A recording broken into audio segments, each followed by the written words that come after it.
ಆಚರಿಸ್ಕೊತೀವಿ ಅಂದರೆ ತಾಯಿ ನಮ್ಮನ್ನು ಜನ್ಮ ಕೊಟ್ಟಾಗ ಒಂದು ನೋವು ಅನುಭವಿಸಿರ್ತಾರೆ. ಆ ನೋವಿಗೆ ಶಾಂತಿ ಸಿಗಲಿ ಅನ್ನೋ ಉದ್ದೇಶದಿಂದ ನಾವು ಜನ್ಮದಿನ ಆಚರಿಸ್ಕೊಳೋದು. ನಾವು ಕೇಕ್ ಕಟ್ ಮಾಡೋದನ್ನ ಯಾವುದೋ ಸಂಸ್ಕೃತಿ ಅಂತೀವಿ. ಇಲ್ಲಿ ನಮ್ಮ ಕಾಲದಲ್ಲಿ ಮುಂಚೆ ಮೈಸೂರು ಪಾಕ್ ಕಟ್ ಮಾಡಿದ್ರೆ ವಿದೇಶಿ ಸಂಸ್ಕೃತಿ ಮೇಲೆ ಕೇಕ್ ಕಟ್ ಮಾಡ್ತಿದ್ದೀವಿ ಅಷ್ಟೇ. ತಾಯಿಗೆ ಯಾವಾಗಲೂ ಸಿಹಿ ಕೊಡೋಣ ಅನ್ನೋ ಉದ್ದೇಶದಿಂದ ನಾವು ಕೇಕ್ ಕಟ್ ಮಾಡೋದು.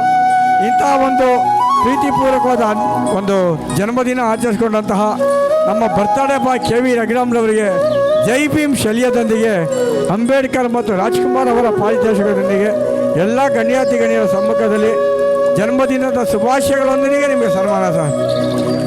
ಸಂತಸದ ಜನ್ಮದಿನ ಸದಾ ನಿಮ್ಮನ್ನ ಜೊತೆಯಲ್ಲಿ ಇರಲಿ ಅಂತ ಹಾರೈಸ್ತಾ, ರಘುರಾಮ್ರವರು RTO ಅಧಿಕಾರಿಗಳು, ನಿವೃತ್ತ ಸೈನಿಕರು ಮತ್ತು ಸಮಾಜ ಸೇವಕರು, ಸಮಾಜಕ್ಕೆ ತಮ್ಮದೇ ಆದಂಥ ಮೇಲ್ಪಂಕ್ತಿ ಹಾಕೊಂಡವರು, ಟ್ರಾಫಿಕ್ಕಲ್ಲಿ ಹಂಗೆ ಮಾಡಬೇಡಿ ಹಿಂಗೆ ಮಾಡಬೇಡಿ ಅಂತ ಎಲ್ಲರಿಗೂ ಬುದ್ಧಿ ಮಾತು ಹೇಳ್ತಕ್ಕಂಥ, ಟ್ರಾಫಿಕ್ಕಲ್ಲಿ ಮೊಬೈಲ್ನ ಉಪಯೋಗಿಸ್ಬೇಡಿ ಅಂತ ಬುದ್ಧಿ ಮಾತು ಹೇಳ್ದಂತಹ ರಘುರಾಮ್ರವರಿಗೆ ಅಮ್ಮನ ಆಶಯ ಚಾಟೆ ಭಟ್ರ ವತಿಯಿಂದ ಪ್ರೀತಿಪೂರ್ವಕ ಮತ್ತು ಗೌರವಪೂರ್ವಕವಾದ ಸನ್ಮಾನ. ಜೈ ಭೀಮ್, ಜೈ ರಾಜ್ಕುಮಾರ್, ಜೈ ಎಸ್ ಜಾನಕಿ, ಜೈ ಬಸವಣ್ಣ, ಜೈ ಶಿವಕುಮಾರ ಮಹಾಸ್ವಾಮಿಗಳು, ಜೈ ಸಂವಿಧಾನ. ಎಲ್ಲರೊಂದಿಗೆ ಪ್ರೀತಿಪೂರ್ವಕ ಸನ್ಮಾನ ಸರ್. ಧನ್ಯವಾದಗಳು ಸರ್.